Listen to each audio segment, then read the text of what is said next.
बंगाल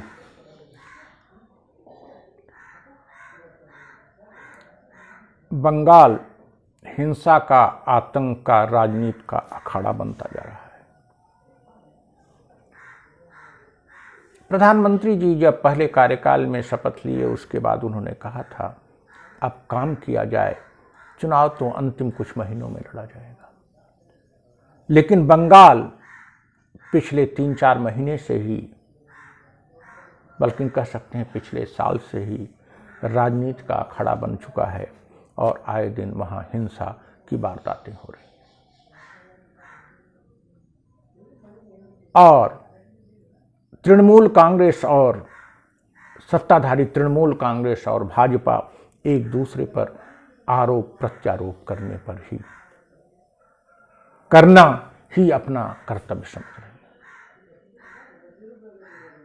किसान आंदोलन से पीड़ित भाजपा बंगाल को अपनी शरणस्थली के रूप में देख रही है।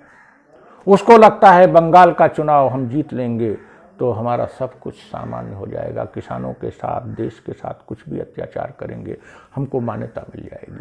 जैसे अभी भी उनके प्रवक्ता बोल देते हैं कि हम तो चुनाव जीत रहे हैं।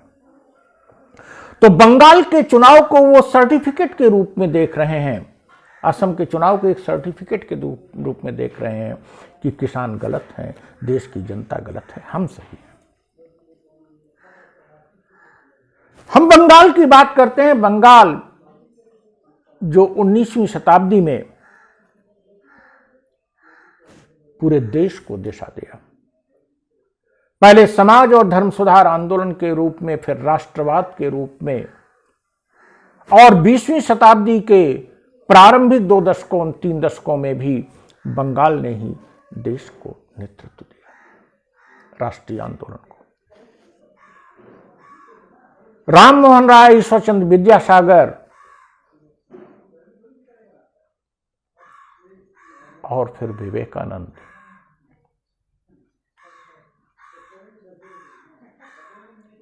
तथा फिर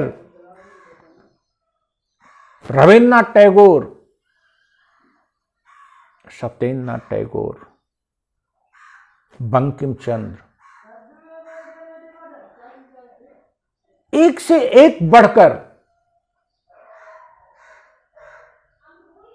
बंगाल के स्टेट्समैन थे। उनको नेता कहना उचित नहीं है, स्टेट्समैन थे, महापुरुष थे, जिन्होंने न केवल बंगाल को दिशा दी और पूरे देश को दिशा दी।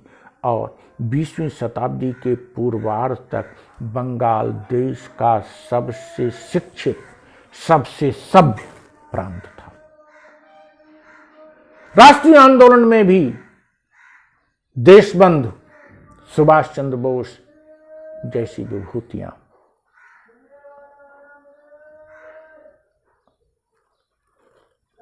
बंगाल की देन थी। लेकिन स्वतंत्रता के बाद हुआ क्या? बंगाल में शुरुआती 25, 27 साल, 28 साल का कांग्रेस का शासन और फिर लगभग 3 दशक का कम्युनिस्टों का शासन और फिर अब तृणमूल का शासन। कैसे बंगाल का ज्ञान विज्ञान, बंगाल की सभ्यता को काली लगती गई। निश्चित रूप से जो सरकारें आईं, उन सरकारों ने अपनी जिम्मेदारी का परिचय नहीं दिया। कांग्रेस की सरकारों से खींचकर वामपंथी सरकार लाना भी बंगाल की प्रगति का सूचक है कि उन्होंने ही पहल की और समाजवादी सिद्धांत चाहिए। कांग्रेस अब बुजुर्ग हो गई है और उन्होंने कम्युनिस्टों को प्रश्रय दिया। यहां तक भी ज्योति बसु का आना भी बंगाल की बौद्धिकता, बंगाल की प्रगतिशीलता का सूचक है। लेकिन उसके बाद ज्योति बसु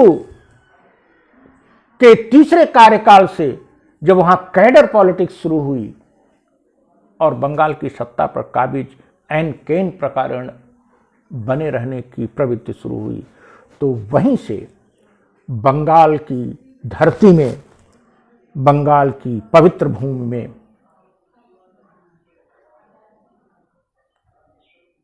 गलत बीजारोपण हो गया और कैडर पॉलिटिक्स के नाम पर बंगाल में गुंडागर्दी का भी युग आ गया और बुद्धिजीवी, शिक्षा, सांस्कृतिक पहलू पीछे जाते रहे। कांग्रेस भी पिछड़ती गई। ममता बनर्जी ने अपनी आक्रामकता के बल पर सत्ता हासिल करके वही किया जो कि ज्योति बसु के अंतिम दशक में शुरू किया गया था। जिस बंगाल ने समाज धर्म सुधार आंदोलन का नेतृत्व किया था, राष्ट्रवाद का नेतृत्व किया था, जिस बंगाल ने राष्ट्रीय आंदोलन को नेतृत्व दिया था, जिस बंगाल ने 1975 के बाद कांग्रेस को बुजुर्गा मानकर वामपंथ के रूप में समाजवाद को स्वीकार किया था,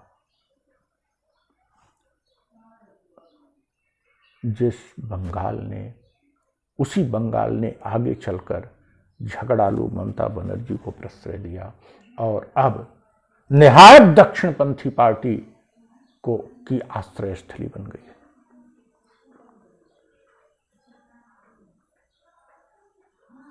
दक्षिणपंथ की आश्रय स्थली बनना बंगाल के इतिहास पर कालिक के समान है और बंगाल अगर इस दक्षिणपंथ की लौ में आ जाता है, लेकिन इसके लिए दोषी कौन है? इसके लिए दोषी तो हम ही आप हैं। 1975 से 77 तक की कांग्रेस की कार्यप्रणाली, ज्योति बसु के तीसरे, चौथे, पांचवें कार्यकाल में वामपंथियों की कार्यप्रणाली और ममता बनर्जी की कार्यप्रणाली ने इस दक्षिण पंथ को आमंत्रित कर दिया है। एक और बात है कि बंगाल में इतनी हिंसा क्यों? एक और बात है कि बंगाल में चुनाव किस मुद्दे पर लड़ा जा रहा है। अगर ममता बनर्जी की सरकार भ्रष्ट थी तो उनके मंत्रियों की शरणस्थली बीजेपी क्यों बन रही है? और बीजेपी के जिम्मेदार अग्रणी नेता कहते हैं कि ममता बनर्जी अकेली हो जाएंगी, अर्थात उनको आप कीचड़ कहते हैं, उसी कीचड़ के नेतृत्व में आप चुनाव लड़ेंगे। बंगाल में बीजेपी किसके दम पर लड़ेगी? तृणमूल के दल बदलुओं के दम पर कि सिने स्टारों के दम पर कि सेलिब्रिटीज के दम पर कि मोदी और अमित शाह की लफाजी के दम पर? किस दम पर लड़ेगी? कि अपने उसी पुराने कार्ड पर लड़ेगी, हिंदू बनाम मुस्लिम।